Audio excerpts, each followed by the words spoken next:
दोस्तों, माफी दे दो अम्मा दिल को छूने वाली हिंदी कहानी में आपका स्वागत है। हमारी कहानी का उद्देश्य किसी को ठेस पहुंचाना नहीं है।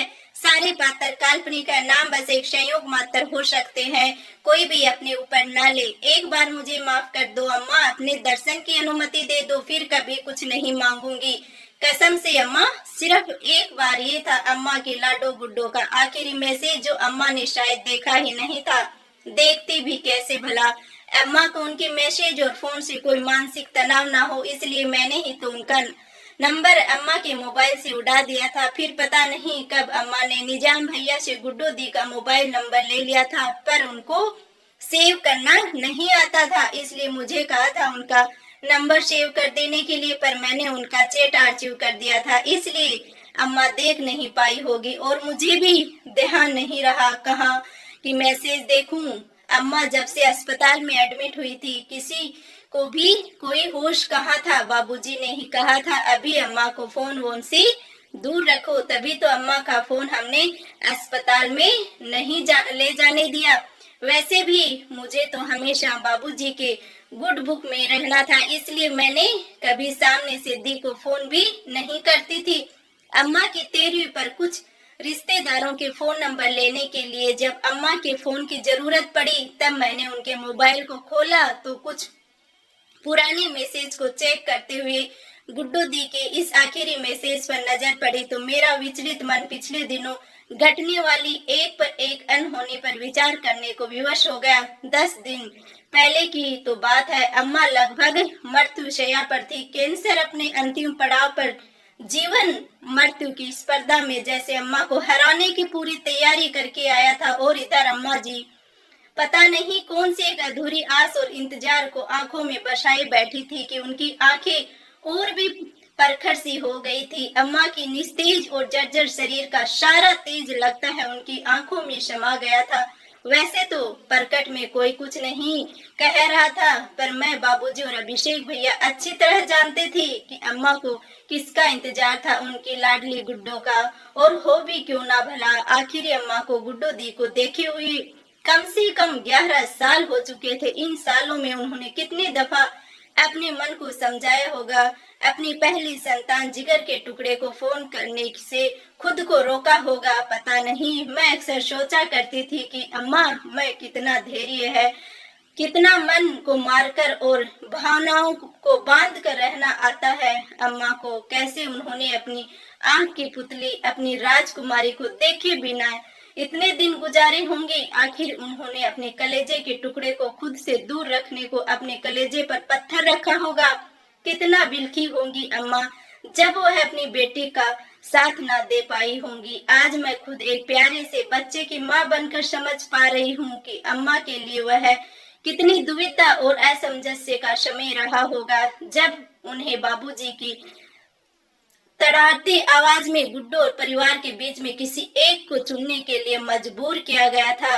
वैसे गुस्सा और शोक तो अम्मा को भी हुआ होगा, लेकिन उनका भी तो विश्वास टूटा था। पर वह उनका साथ देने के लिए घर कैसे छोड़ देती, क्योंकि बाबूजी ने घर और गुड्डो दी दोनों में से एक को चुनने के लिए कहा था। गुड्डो दी के अलावा उनके 2 बच्चे और भी तो थे, मैं, अंतरा और भैया अभिषेक भैया भी तो थे।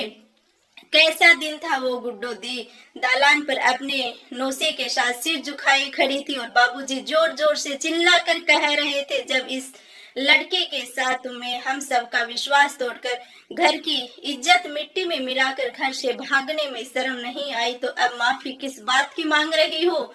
आज से तुम हमारे लिए मर गई हो, दोबारा अपना मुंह मत दिखाना। अम्मा ने आगे बढ़कर बाबूजी को थोड़ा शांत कराना चाहा कि इस तरह ऊंची आवाज में चिल्लाएंगे तो अपने घर की बहुत ही बदनामी होगी। अपने घर की इज्जत को यूं सरे आम न उछालिए। अम्मा ने अपनी बात खत्म भी नहीं की थी कि प्लान्स में वह हो गया जिसकी किसी ने भी कल्पना तक नहीं की होगी। बाबूजी ने अम्मा को गुस्से से जोर से झटका दिया, तब वह उनकी बाह पकड़कर उन्हें अंदर ले जाना चाह रही थी। बाबूजी के झटके से सुकोमल अम्मा छिटक कर दूर जा गिरी थी। चोट खरोंच से ज्यादा दर्द अम्मा के मन में हो रहा था। उनका मान आहत हुआ था, क्योंकि आज तक बाबूजी ने अम्मा से ऊंची आवाज में बात तक नहीं की थी। अब तक दालान के बाहर पर लोग भी जमा होने लगे थे। घर की बात अब घर में छुपने वाली नहीं थी, क्योंकि असलम के साथ घर से भागने के बाद दीदी पूरे 8 दिन बाद लौटकर आई थी, तो निखत बानो बनकर।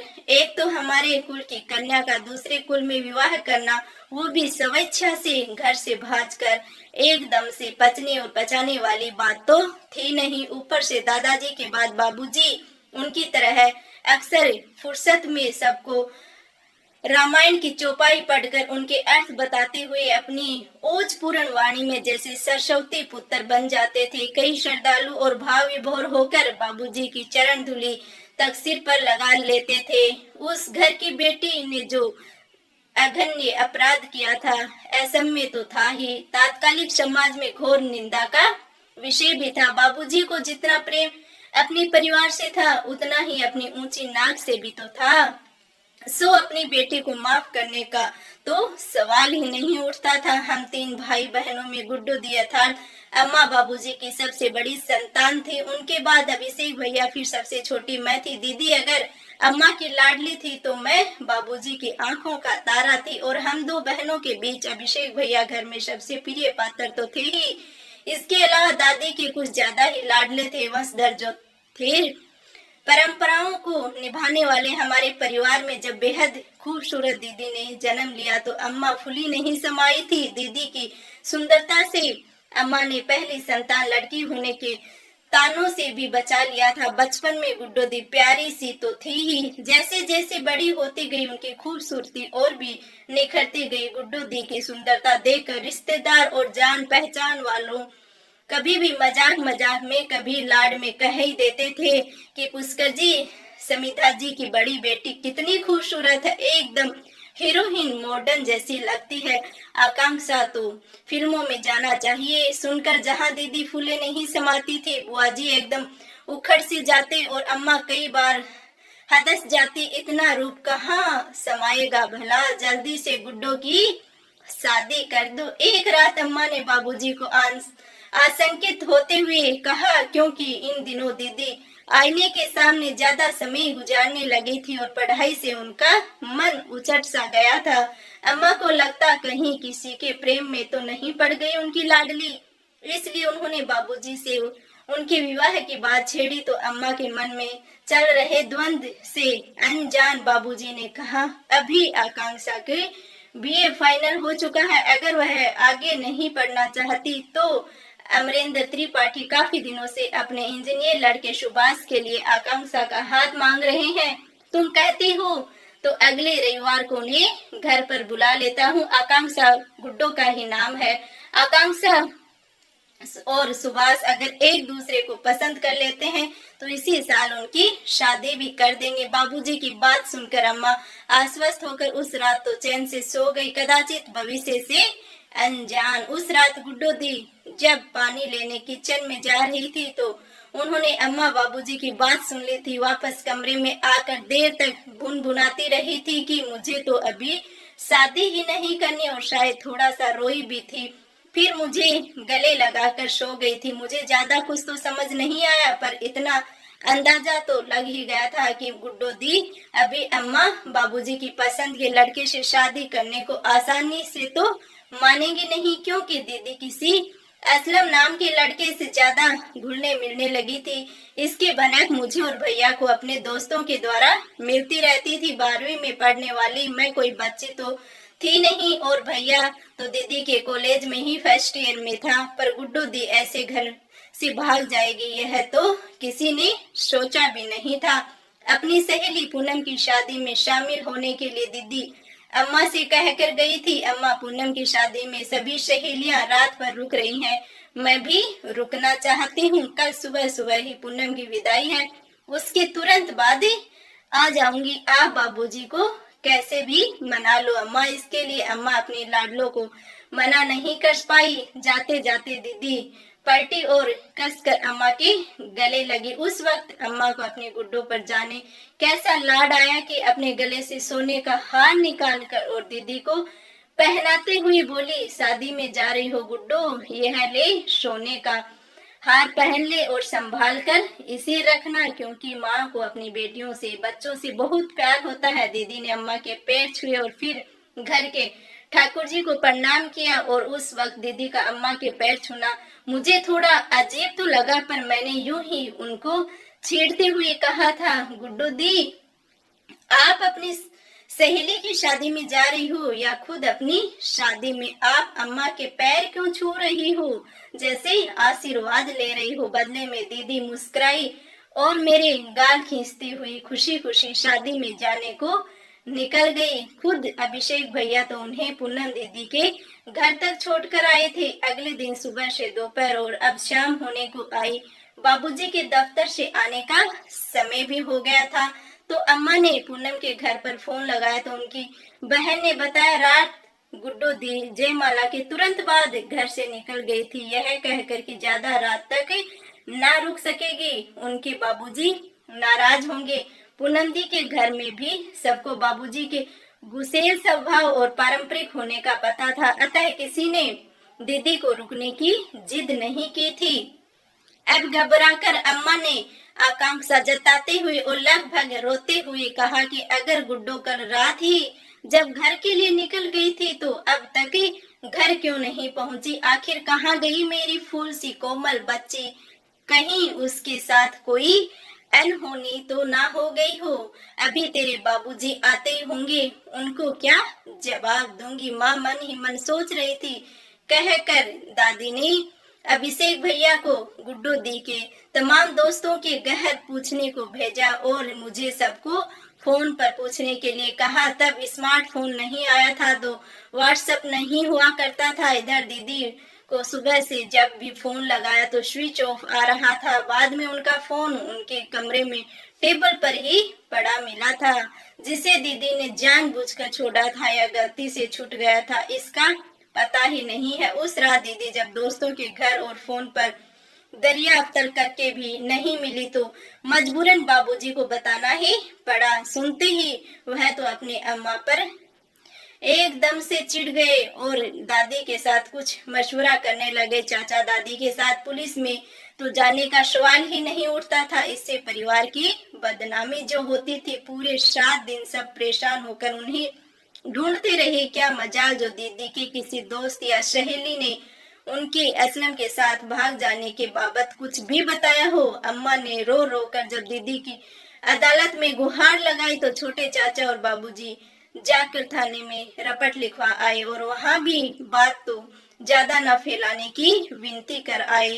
खैर बात तो फैलनी थी, फैली भी खूब फैली, इतनी की घर से निकलते ही जो जान पहचान का मिलता बस एक ही सवाल पूछता, गुड्डो का कुछ ही पता चला? अगर दीदी भागने के 2-3 दिन बाद भी लौट आती तो बात संभल जाती, पर वह लौटी भी तो पूरे 8 दिन बाद। असलम से निकाह करके सब चौंक गए थे। हम दोनों भाई बहन को तो थोड़ी भनक थी भी कि गुड्डो दी किसी असलम नाम के लड़के से मिलती है, पर अम्मा बाबूजी को तो दीदी और असलम के मेल जोल के बारे में भी कुछ पता नहीं था। उनकी तो धरती ही डोल गई थी, एकदम से धरती हिल गई थी। गुड्डो दी ने पूरे परिवार को दुनिया समाज के सामने लाकर खड़ा कर दिया था। किसी गैर हिंदू लड़के के साथ घर से भाग जाना और फिर पूरे 7 दिन बाद वापस आना, इस बीच पूरे परिवार को लोगों के तानों से बेधा जाना एकदम असहनीय होता जा रहा था। इससे बुआजी और बाबूजी का क्रोध और आक्रोश भी बढ़ता ही जा रहा था। अगर पहले आ जाते तो शायद परिवार बदनामी से बच जाता, पर आई तो पूरे 7 दिनों के बाद 8वें दिन, जब तक बात पूरे शहर में फैल गई थी। ऐसी बातें फैलते हुए देर कहाँ लगती है, और साथ में ही यह भी तो बात फैल गई थी कि अम्मा बाबूजी का शासन कमजोर है, बेटियां अनुशासित नहीं। बहुत बड़ी बात थी। एक माता पिता की परवरिश पर समाज सवाल उठा रहा था। बाबूजी तो गुड्डो दी को कभी माफ नहीं कर पाए। उस दिन वापस आकर दीदी कितना रोई, गिड़गिड़ाई, एक तरह से बाबूजी के पैरों में लौट गई। बाबूजी पत्थर हो गए थे। जिस समाज में आज तक सर उठाकर चलते आए थे, वहाँ बाप दादा की पगड़ी उछलने वाली अपनी कुलक्षणी बेटी को कैसे माफ कर देते। बाबूजी और चाचा जी एकदम अटल खड़े थे। अम्मा और चाची की जुबान कैसे खुलती जब गलती उनकी बेटी की ही थी। और दादी ने तो हद ही कर दी। उनके चेहरे पर इतना क्रोध मैंने तो कभी नहीं देखा था। जब गुड्डू दी और जीजाजी दादी के चरण स्पर्श करने को झुके तो उन्होंने पैर पीछे कर लिए और बड़े ही अपमानजनक शब्द कहे। दादी ने लगभग दीदी को खुद से परे करते हुए कहा था, मुझे छूने की कोशिश भी मत करना। अब तुम हमारे ब्राह्मण कुल की ही नहीं हो, क्योंकि उसने दूसरे कुल के लड़के से शादी कर ली थी। बस अपमान का शायद आखिरी घूंट था वो गुड्डू दी के लिए। जब तो असलम का हाथ पकड़कर पलटी तो फिर वापस मुड़कर नहीं देखा। बाबूजी और अम्मा के पैर के पास की मिट्टी उठाया और उसे ही उन्होंने अपने पीहर की भेंट समझकर अपने आंचल में बांधा था, अपना प्रार्थी समझकर, और असलम के साथ निकल गई थी। उठती उठती खबर आती रही कि उनके 2 बच्चे हैं और अभी वह हमारी इधर पास में ही रहती है, वगैरह वगैरह बातें आती थी। आगे जाकर भैया की नौकरी पहले लखनऊ में लगी तो शादी के बाद उन्होंने अम्मा की हालत देखते हुए किसी तरह कोशिश करके अपना तबादला पास में ही करवा लिया, पर तब तक अम्मा को इस जानलेवा रोग ने पकड़ लिया था। अब कम से कम पुष्पा भाभी और चिंटू से घर में थोड़ी चहल पहल रहने लगी थी। संजोग से मेरी शादी भी हो गई थी कानपुर में, सो मायका छुटकर भी नहीं छूटा। पर अम्मा के लिए हम सब मिलकर भी गुड्डू दी की जगह न भर सके थे। वैसे भी एक माँ के लिए उसकी संतान का विकल्प कोई कैसे हो सकता है। बाबूजी और अम्मा के सामने तो जैसे गुड्डू दी का नाम तक लेना वर्जित था। दादी जब तक जिंदा रही गुड्डू दी को और भी तरह तरह की बातें कहती रही और कालांतर में उनकी शाप का असर हुआ भी। ईद के वक्त भैया का एक दोस्त आया और अपने घर पर आया तो भैया से मिलने हमारे घर पर भी आया था।